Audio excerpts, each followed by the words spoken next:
World War II raged across Europe.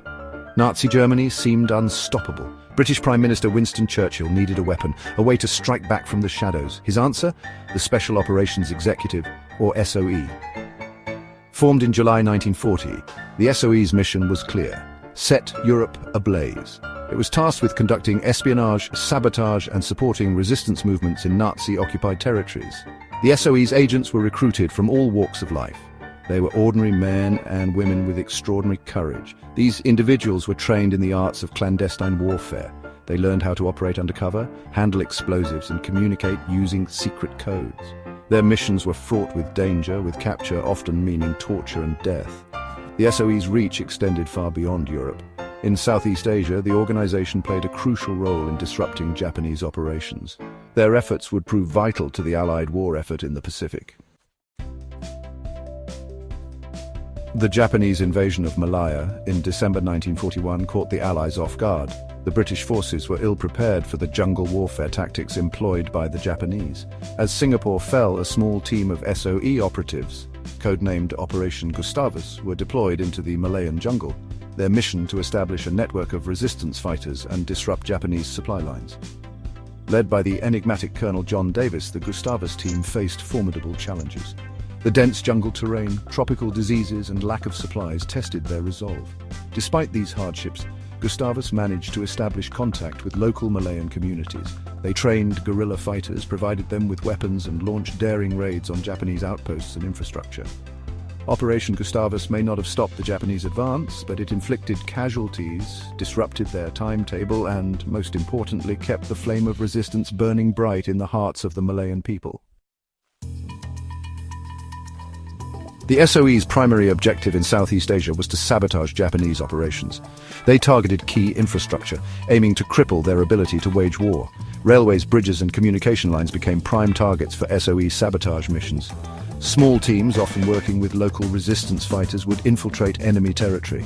They planted explosives, disrupted communications, and gathered vital intelligence on Japanese troop movements and plans.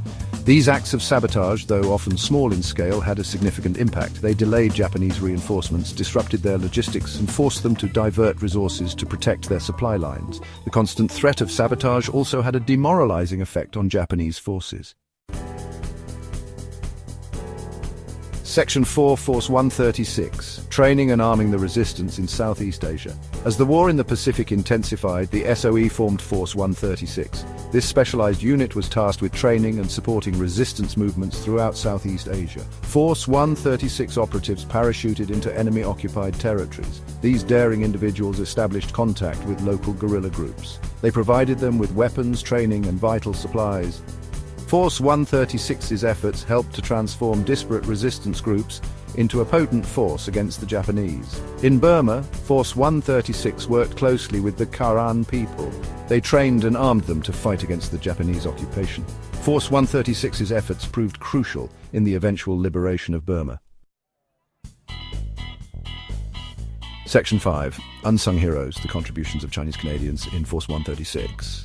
Among the ranks of Force 136 were a significant number of Chinese Canadians. Driven by a sense of duty and a desire to fight for freedom, these individuals played a vital role in SOE's operations in Southeast Asia.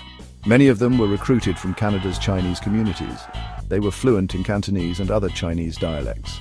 This linguistic skill proved invaluable in communicating with local populations and infiltrating Japanese-held areas. Chinese Canadians served in various capacities within Force 136. Some acted as interpreters, facilitating communication between SOE operatives and local resistance groups. Others served as wireless operators, transmitting vital intelligence back to Allied headquarters. Their contributions often went unrecognized during the war. However, their courage, sacrifice, and linguistic skills were crucial to the success of Force 136's missions in Southeast Asia. Section 6. A Legacy of Courage and Sacrifice. The enduring impact of SOE's secret war. The Special Operations Executive's activities in Southeast Asia during World War II remain a testament to the courage and sacrifice of ordinary individuals thrust into extraordinary circumstances. Their daring missions behind enemy lines, often undertaken with limited resources and facing overwhelming odds, played a crucial role in the Allied war effort. While their contributions often went unrecognized at the time, the impact of their actions was undeniable. SOE sabotage missions disrupted Japanese operations, delayed their advances, and forced them to divert resources. Force 136's efforts helped to galvanize and strengthen resistance movements throughout Southeast Asia. This contributed significantly to the eventual liberation of the region from Japanese occupation. The legacy of the SOE lives on. Their story serves as a reminder of the importance of courage, resilience, and the unwavering belief in freedom, even in the darkest of times.